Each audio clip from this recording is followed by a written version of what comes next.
Ay, magandang araw po sa inyong lahat. Munting kalaman nga pala. Nako, ito, Senator Rodante Marcoleta. No? Sinoplak itong si De Lima at itong si party list na Percy. No? Paano ba naman kasi? Paano po ba naman?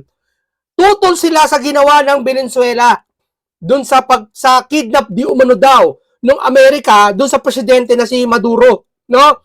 Ngayon, tutol sila na kino-question nila na sabi nila, labag daw sa soberenya ng bansang Venezuela. No? Nakapagtataka lang. No? Bakit kaya tanggol sa Venezuela? Samantalang yung Venezuela, tuwang-tuwa yung mga tao doon na nabigyan sila ng kalayaan. At hindi lang yan. Nung si Tatay Digong kalahi nyo, kalahi natin, hindi nila sa ugaling Tatay Digong, no? Hindi nila bilang pagkatao niya o galit kayo kay Tatay Digong. Yung kalahi nyo na lang pag-uusapan na isuko sa ibang bansa. Ang naisuko nyo, hindi yung kasalanan ni Duterte, kundi yung matagal nang pinaglaban ng mga Pilipino, ng mga ninuno natin, yung kalayaan natin, yung soberanya natin. Bakit ingat na ingat kayo doon sa Venezuela, kay Tatay Digong hindi? Gusto mong palitawin dito ni Senator Marcoleta, ang concern na concern ka doon sa presidente ng Venezuela, samantalang kay Tatay Digong, ayaw mo, bakit galit ka? So ibig sabihin yan, may sarili kayong pakinabangan sa sarili nyo. Yeah? Hindi talaga para sa taong bayan yung ginagawa nyo, no? O eto, panoorin po natin to. Pero bago yan, isang subscribe po muna tayo dyan. At naniniwala ba kayo dito sa Believe Bitcoin na to? Na puno pa siya sabi nito. Ito, pakinggan nyo. Mahirap talaga yan. Kasi sinasabi ko nga sa'yo, kahit sinong leader, Opo. kahit sang bansa, kahit sang lugar, Yan nangyari kay Maduro, di ba ito? mapabarang Dali po. Dito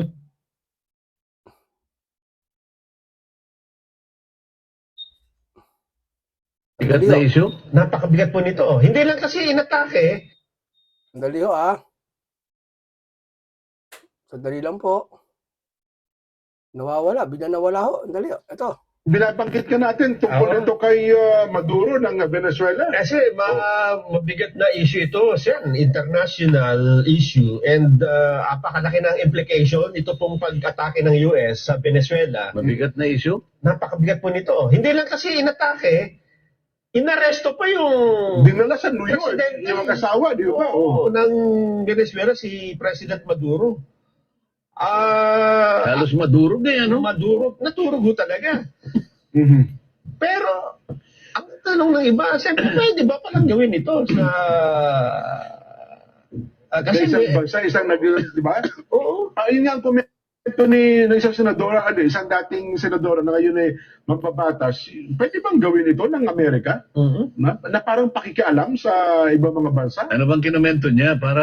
Ano sabi ni Senador, si Kong Laila, at saka nito si Kong, si Danya ba yun?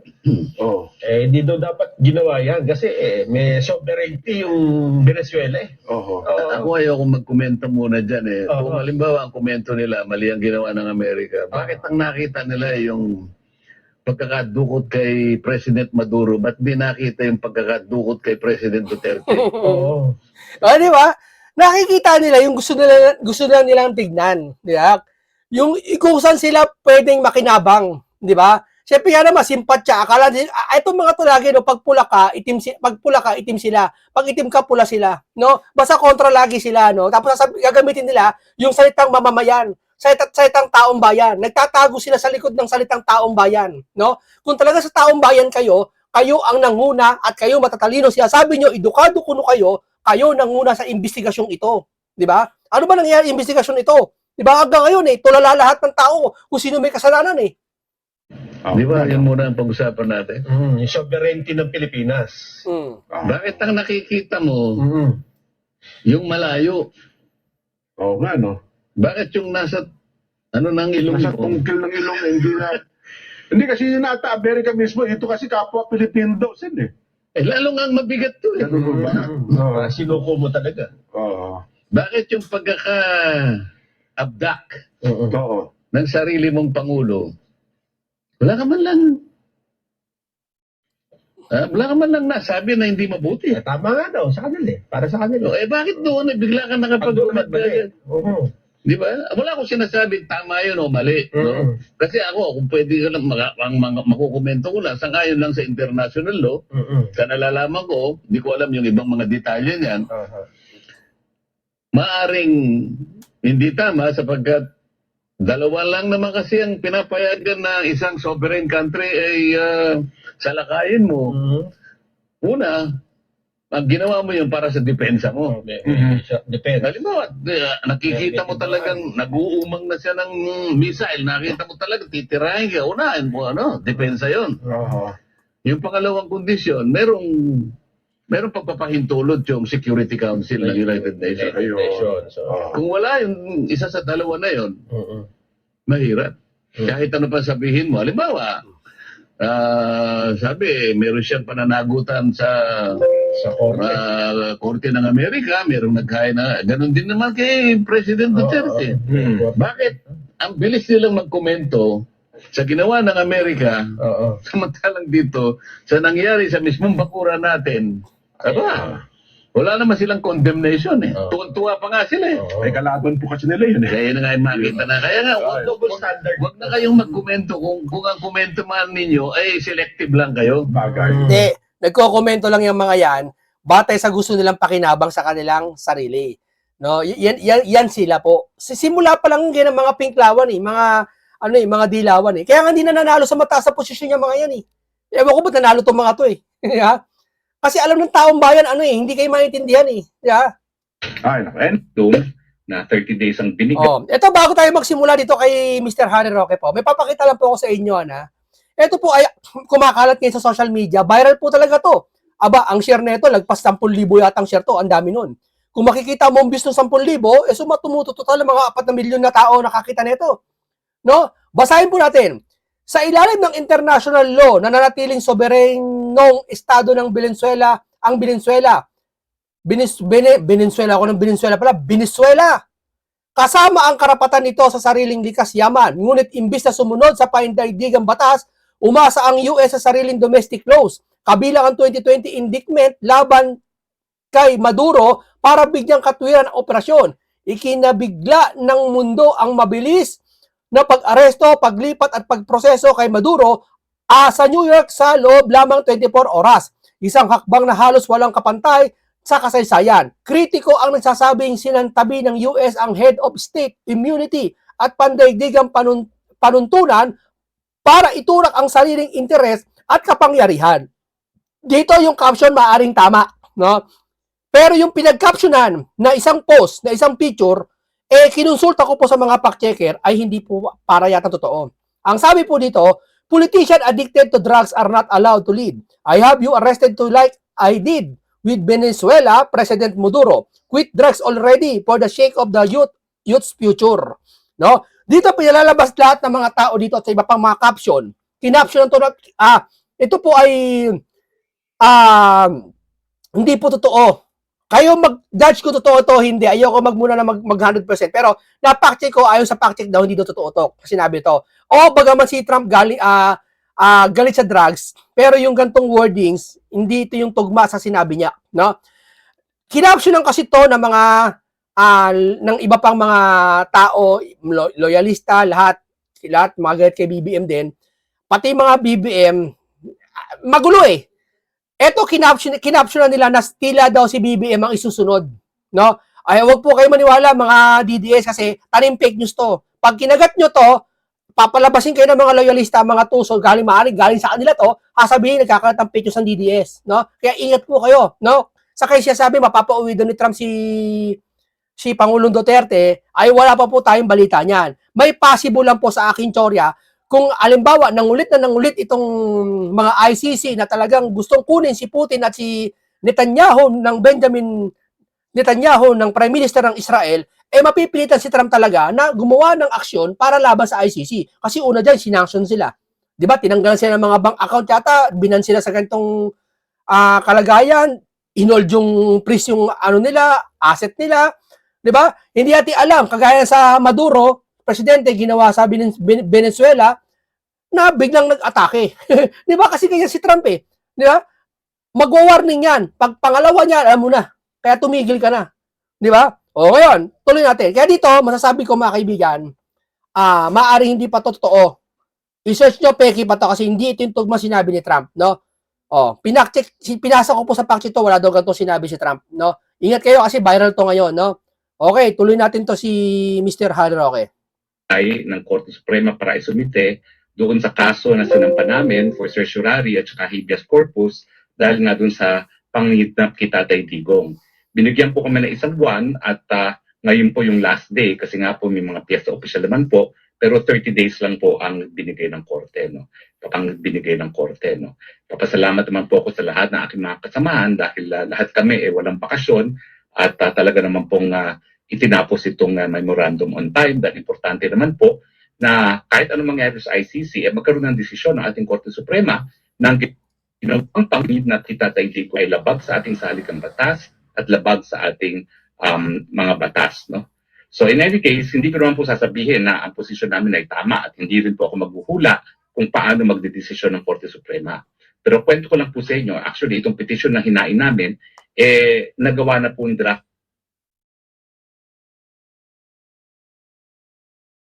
na yan, Disyembre pa of 2023.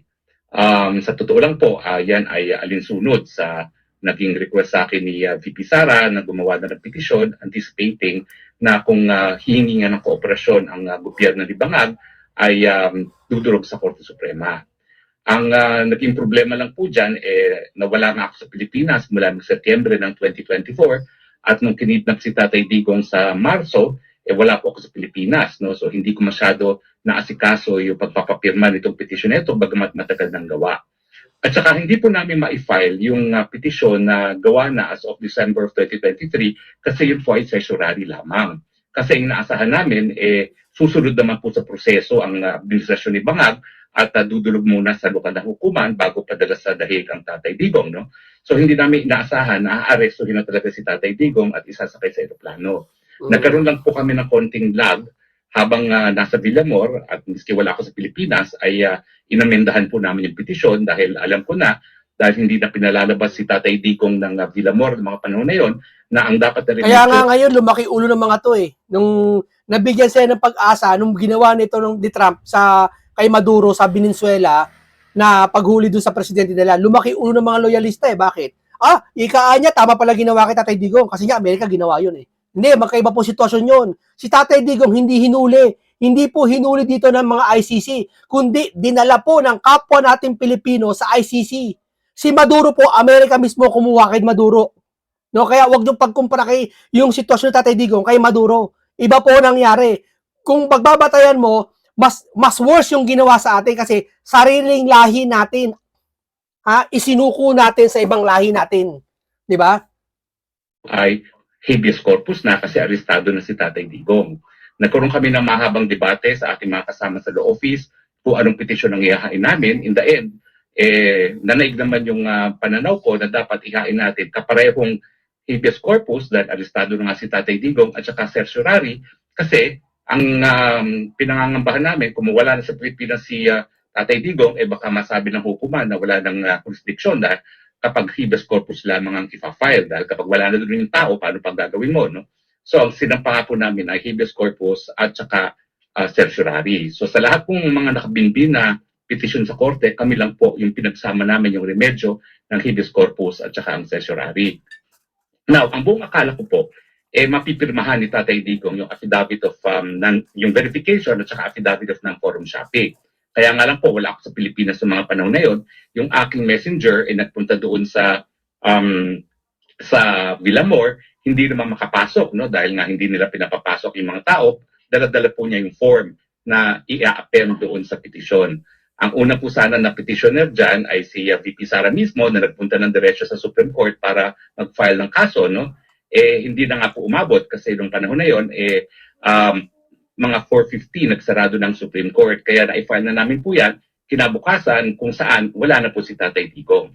Pero dahil naniniwala naman ako na ang sinampa ay hindi lamang certiorari na kinu-question yung mga acts committed with grave abuse of discretion amounting to lack of or in excess of jurisdiction at habeas corpus na madidesisyonin pa rin yung kaso. At sa tingin ko naman po, sana po, dahil pinasumiti naman kami ng memorandum, baka naman po bigyan ng desisyon ng Korte Suprema, bagamat yan po ay bagay na tanging Korte Suprema lamang po ang makapagsasabi kung magbibigay sila ng desisyon on the merits. Now, yung kautusan po ng Korte Suprema ay humingi sila ng memorandum sa amin doon sa mga ilang mga issue na importante. No? At ilan sa mga issue ito ay babanggitin ko lang kung ano mga issue at sinasabi ko lang kung ano yung sinabi namin sa ating memorandum. Ulitin ko po hindi ko po sinasabi na tama kami. Ang sinasabi ko lang ano yung nasa loob, napaloob doon sa memorandum na hinain namin today sa Korte Suprema. No? Now, ang naging kliyente ko po dito, dahil hindi na nga po napirmahan ni VP Sara, dahil hindi na umabot, ay si Congressman Pulong Duterte. No? So, ang naging kliyente ko po dito ay si Congressman Pulong Duterte. Now, ano po yung mga issue dito? Pinakapangunahing issue ay moot and academic na veto. No? At ang sinabi po namin ay hindi siya moot and academic dahil in the first place, nakakulong po rin si Tatay Digong at kinakailangan magdesisyon pa rin ng Korte Suprema kung legal ba o illegal yung pagkakakulong ni Tatay Digong sa dahig at saka yung pamamaraan kung paano siya napadala sa dahig.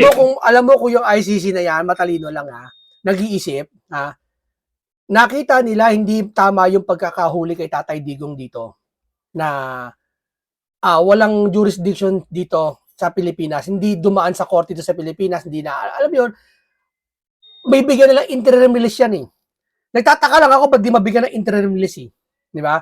Tila tama yung chismis may nagbaback up dito sa Pilipinas na mataas Kaya nga naniniwala iba pag naupo si Sara, mapapalaya si Tatay Digong sa tingin ko may nagbaback up lang yan ang chismis na ano ngayon kasi ang hirap na hirap yung tao na mapa-interim release di ba? Ano pa ang mga sinabi namin dyan? Sinabi nga namin na talagang tinanong din naman ng Korte Suprema, meron ba bang jurisdiction ng ICC rito? Ang sabi namin, wala na. Kasi malinaw na malinaw, gaya nung sinabi ng dalawang dissenting judges sa ICC mismo, nung nauna nang nagkaroon ng desisyon ang ICC sa issue ng jurisdiction, na dahil ang pagiging miyembro sa ICC ay voluntaryo, may karapatan din ng mga bansa na bumitiw. At pag sila ay bumitiw, hindi lang po pwede na ura-urada ay sila bibitiw at wala ng obligasyon na makipagtulungan. Binigyan ng Rome Statute ang mga bansang bumitiw at ang prosecution, ang hukuman mismo, ng 1 taon matapos mag-deposito ng instrument of ratification para aktuhan ang kung anumang kaso na ihahain sa korte mismo ng prosecution. At sinabi nga namin na dahil nga po 2 taon na bago nagsimula at humingi ng abiso ang prosecution para magsimula ng kanilang preliminary investigation, hindi na po pwedeng magtuloy ang kaso dahil yung panahon na yon hindi na miyembro ng ICC ang Pilipinas.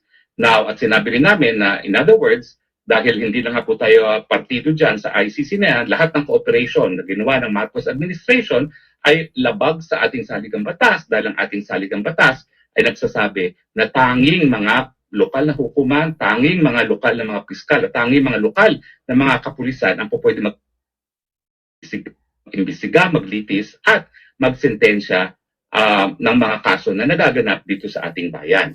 Sabi nga namin na dahil meron na tayong IHL law, talagang ang primary jurisdiction para sa mga kaso na crimes against humanity ay domestic court, ang Korteng Pilipinas. No? At ang ICC ay gagana lamang kapag ang mga lokal na hukuman ay hindi gumagana. No? At sinabi rin namin na walang karapatan ang ehekutibo na ipawalang bisa yung prinsipyo ng complementarity by surrendering yung pagkatao ni Tatay Digong. Yan pong complementarity or Alam mo, yung karma ng administrasyon yan para sa akin Yung pagdala dyan kay Tatay Digong, tignan mo, ang bigat ng problema nila ngayon sa flood control. Di ba? Hinayag sila talaga ng kusa. Di ba? Hindi patas lumaban Di ba? Jurisdiction ng hukuman ng ICC at ang pagiging primary jurisdiction ng hukumang Pilipino ay nakasaad po yan sa ating saligang batas at sa Rome Statute mismo. At hindi po pwede na yung pag-surrender, pag-kidnap at pag-surrender na isang... Wala sa proseso yung ginawa kay Tatay Digong Ganyan ba mga ICC ngayon? Tama yung sinabi ng iba, na haka ng iba, na baka sila isunod ni Putin. Di ba? Baka extradite sila ni Putin sa Russia. Di ba? Kasi nangyari nga, sabi ko nga, ginawa nga ni Trump to sa Venezuela, bakit di gawin ni Putin sa ICC? Di ba si Putin talaga nanganganib, nahuhulihin ng mga ICC? Itong si Putin. Oh. Kaya itong ginawa kita Tatay Digong, maling pamamaraan to. Oh, kung hindi ko alam kung sabi ni Harry Roque nasa batas ng Rome Statute na nasa procedure dapat ang paghuli, dapat ICC mismo pupunta rito. No, kasi bakit? Hindi naman nagtatago si Digong eh. Nagtago ba si Digong? Nasa airport niya eh. Ang ginawa, isinuko doon. Di ba? Sa ICC ng pagkatao ni Tatay Digong ay maging legal na basihan para sabihin na voluntaryo na nating tinatanggap ang jurisdiction ng ICC. Now, sinasabi namin na talagang tanging Korte Suprema lamang po ang mayroong kapangyarihan, no, na magdesisyon kung talagang tama o mali ang ginawa ng ekutibo. No? At siyempre, bagamat wala na si Tatay Digong sa Pilipinas, kailangan pa rin maglinaw ang hukuman kung tama ba, sang-ayon ba sa saligang batas ang ginawa ng ating presidenteng bangag na pag-surrender sa pagkatao ni Tatay Digong dyan sa ICC. Now, sinabi rin namin na assuming na naging moot ang kaso, yung habeas corpus, kasi nasa Hague na nga po si Tatay Digong, still meron tayong mga kinikilala mga exception sa mootness doctrine. At yan po ay kasama na kung ang bagay na pinag-usapan ay transcendental importance, kung ito ay may issue of paramount public interest, at saka court of, kung ang question na pinipresenta ay of first impression, at saka capable of repetition and yet evasive of judicial review. Sinasabi namin na sige, sabihin na nating moot kasi yung habeas corpus hindi na magagrant, pero meron pa rin certiorari, no, na nakabindin at may grave abuse of discretion pa rin. At sabihin na natin na wala nga sa Pilipinas si Tatay Digong, meron naman talagang kinikilala mga exception na dapat mag-decision pa rin ang hukuman. Kapag ito nga po ay napaka-importanting bagay, at tingin ko naman po yung pagiging soberenyang bayan ng Pilipinas at yung issue na kung sino dapat magliti sa mga kaso sa ating bayan ay isa sa pinaka-importanting bagay na dapat desisyonan. Tapos ito'y po pwedeng maulitin. Paano po mauulit yan? Pwede mo na maulitin yan. Sa Bato de la Rosa, kikidnapin nila, papadala nila sa dahig kaagad, no, bago makadalawang hukuman. Yun yung ibig sabihin na capable of repetition and yet evasive of judicial review. The fact na po pwedeng mangyari muli kay Bato de la Rosa yung ginawa ng kinidnap at dinala sa ICC, at kung mootness lamang ang magiging dahilan ng Korte Suprema para wag mag-issue ng desisyon, talagang paulit-ulit na mangyayari yan at hindi makakapuhan ng katanungan ang mga kababayan natin. No? Tapos ito ay kauna-unang pagkakataon, no, na talaga nagkakaroon ng ganitong desisyon ng Korte Suprema, no, dahil kauna-unang pagkakataon naman na tayo sumapi sa isang international tribunal gaya ng ICC. Now, ang sabi namin, itong kasong ito ay talagang ang tinutumbok nito ay yung ating pagiging soberenyang bansa at saka yung ano yung limitasyon ng kapangyarihan ng presidente. Meron ba talagang kapangyarihan ng presidente na baliwalain ang jurisdiksyon ng ating hukuman sa pamamagitan ng voluntaryong pag-surrender ng isang Pilipino sa jurisdiksyon ng isang dayuhang hukuman. So yan po ang mga pinaka-importanteng issue na dapat desisyonan ng Korte Suprema. Ibig pa sabihin na palibasa ikaw ang pinaka-makapangyarihang opisyalya sa buong bayan, po pwede mo nang baliwalain ang ating judikatura at saka yung ating saligang batas na nagsasabi na ang judicial power ay nasa kamay lamang ng isang Supreme Court at mga batas na binuo ng Kongreso. Well, hindi ko po pwedeng paghimasukan kung paano magdedesisyon ng ating Korte Suprema, pero Tatay Digong, alam ko hindi mo ako nakikita, at least alam mo na talaga naman pong parang hindi tayo nagkaroon ng bakasyon itong Paskong ito dahil kinakailangan tapusin itong memorandum na ito. Natapos naman po namin, di man kita masamahan, di man kita madepensahan sa ICC, at least dinulog ko yung kaso, yung issue na talagang labag sa saligang batas sa pangingidap sa'yo, dito sa hukuman na sa tingin ko, pakikinggan tayo. No? Yan ang Supreme Court ng ating bansang Okay, Pilipinas. ito po, isingit lang po natin to, no? Tapos na po tayo dyan kay Harry Roque. Dito po nanawagan po si Belgica kung saan po na Belgica nanawagan ng tulong kay Donald Trump para mapauwi si dating Pangulong Duterte. Why not, di ba? Malay mo, pakinggan to. Mainit ang issue ngayon tungkol sa mga ganitong pang-aapi. Ang gusto kasing nakikita ko kay Trump kasi ayaw niya may nang-aapi. Ayaw niya na may isang mga nag-aabuso, di ba? Oh, ito, we are not asking for the US to arrest out sitting president. Former Presidential Anti-Corruption Commission Chairman Greco Belgica publicity appeal to US President Donald Trump for assistance in security return for former Rodrigo Duterte, who is currently detained by the International Criminal Court. Dito si Trump, mainit si Trump dito sa ICC na to eh. Di ba nga, si Netanyahu hulihin, si Putin, di ba? Why not kaya humingi ang isang bansa ng tulong na kay Trump, tapos manawagan, maaari mapakinggan, di ba? Alam niyo naman social media, mabilis, di ba? Oh. This, in a message of address to Trump, Belgica said the Philippines is grappling with serious problem which the describe as similar to challenge to face by Venezuela. Pwede, di ba? Dear President Donald Trump, our country, the Philippines, is facing to massive struggle with drugs, government, corruption, and the protection of our oil and trade terrorists in the West Philippine Sea. Very similar to your issues in Venezuela, Belgica said Facebook post. Belgica emphasized, however, that Filipinos are not seeking foreign intervention against the country's current leadership. Instead, he said the appeal is focused on the former president who is now under detention at the ICC. But we are not asking for the US to arrest our sitting president. Instead, we are asking for you help in bringing home the former president arrested and detained by the ICC. Our goal is for both the current and former leaders to face justice in our own Philippines court. We want to restore the rule of law within our borders, Belgica added. Alam nyo, may possible to pag humingi ng tulong. May possible na mapakinggan ni Trump. Oo. At pag napakinggan ni Trump to, ay maaaring mapalabas si Tatay Digong. Hindi ko alam ha, hindi ko sigurado ha.